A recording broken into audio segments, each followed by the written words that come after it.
Hello students, आगे चलते हैं। क्वेश्चन नंबर 3 को देखते हैं। क्वेश्चन नंबर 3 कहता है कि find the distance between P and Q when. तो सबसे पहला काम क्या है कि फाइंड द डिस्टेंस निकालनी है आपको। P और Q दो पॉइंट्स आपको गिवन है।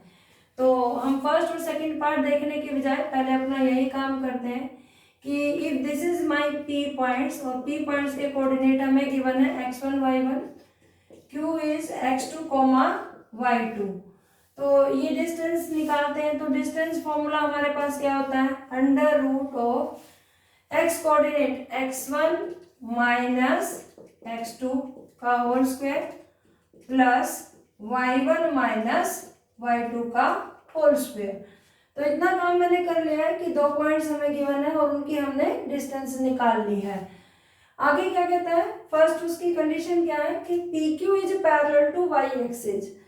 तो देखो, वैसे मैंने ये पढ़ा रखा है तुम्हें फॉर्मूले सिखाते वक्त, लेकिन फिर भी दोबारा रिपीट कर देती हूँ कि अगर एक line parallel to y axis होगी तो आप देखेंगे कि उसका जो x कोऑर्डिनेट है वो हमेशा सेम रहेगा। अगर ये डिस्टेंस a है तो इसकी इक्वेशन हमारे पास हमेशा x इक्वल टू a ही रहेगी। इस लाइन पर आप कहीं भी चले जाएंगे तो x हमारे पास a ही रहेगा।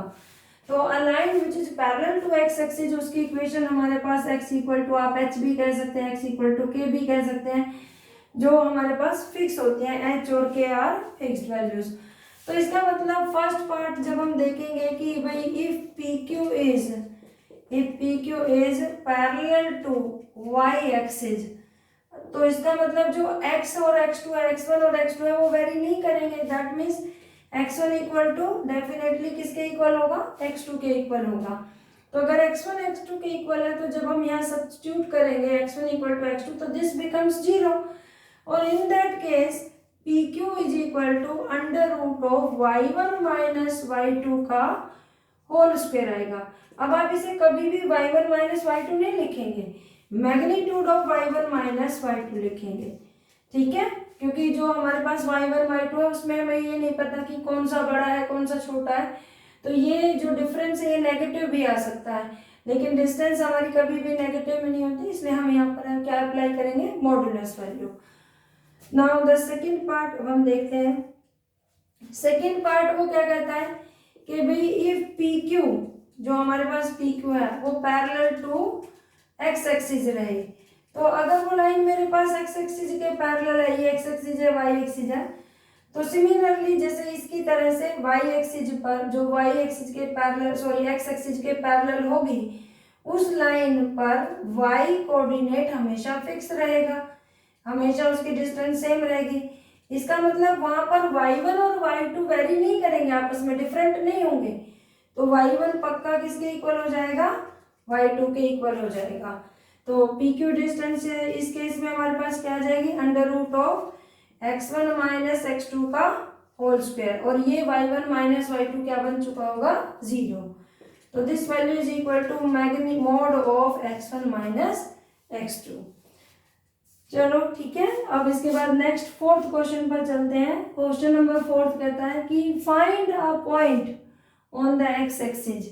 ठीक है, तो ये कहता है कि x एक्सिस पर आप वो पॉइंट निकालेंगे which is equi distance from the point this and this. तो सबसे पहली बात हम लाइन टू लाइन समझेंगे, वर्ड टू वर्ड मीनिंग कि find a point on the x axis. जब आपको पता है कि अगर एक पॉइंट x एक्सिस पर लाई करता है तो उसमें y कोऑर्डिनेट हमेशा 0 होता है। तो सबसे पहला काम क्या है कि मैं अपना वो पॉइंट एज्यूम करूंगी कि let the point lie on x axis b। मान लेते हैं x एक्सिस पर y कोऑर्डिनेट हमारे पास 0 होता है, तो h कोमा मैंने 0 मान लिया। अब ये पॉइंट किस तरह से है, such that it is equidistance from कौन कौन से पॉइंट है, 7 6 एंड 3 4। तो मान लेते हैं ये मेरा वो रिक्वायर्ड पॉइंट है P, उसका नाम मैंने H0 रख दिया, और ये मेरे पास वो दो पॉइंट है Q Q पॉइंट मैंने रखा 7 6 और ये R पॉइंट मैंने रख दिया है 3,4। तो according to the question PQ is equal to PR है। तो हमारे पास अंडर रूट ऑफ PQ क्या आएगा मेरे पास h माइनस 7 का होल स्क्वायर, हमने डिस्टेंस फॉर्मूला यूज किया, वो क्या होता है x1 माइनस x2 का whole square plus y1 minus y2 का होल स्क्वायर। तो h माइनस 7 का होल स्क्वायर प्लस 0 माइनस 6 का whole square, this is equal to PR। तो PR में भी अगेन ये फॉर्मूला अप्लाई करो, तो h माइनस 3 का होल स्क्वायर प्लस 0 माइनस 4 का whole square. Now squaring on both sides, तो अब हम क्या कर देंगे इसमें स्क्वेयरिंग कर देंगे। स्क्वेयरिंग करेंगे तो रूट हट जाएगा हमारे पास h माइनस 7 का whole square plus 36, h minus 3 का whole square plus 16। This implies square खोल दीजिएगा, h स्क्वायर प्लस 7 7 जा 49 और माइनस 14h प्लस 36 और ये हो जाएगा h square plus 9 minus 6h plus 16।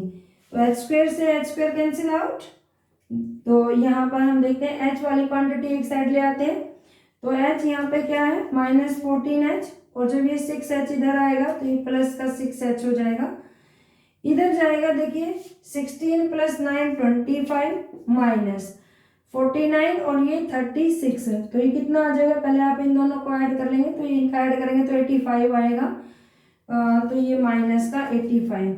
यहाँ पर हमारे पास क्या बचा माइनस के 8h is equal to minus I think so 60, this cancel out, h is equal to 60/8। तो 4 से काट देते हैं, 4 1 जा 4, 4 5 जा 20, 4 2 जा 8, तो h की वैल्यू आ गई हमारे पास 15/2। तो हैंस तो हमारे पास जो रिक्वायर्ड पॉइंट है, the required point, hence the required point will be क्या आएगा h, 0, that is 15/2, 0। Okay students.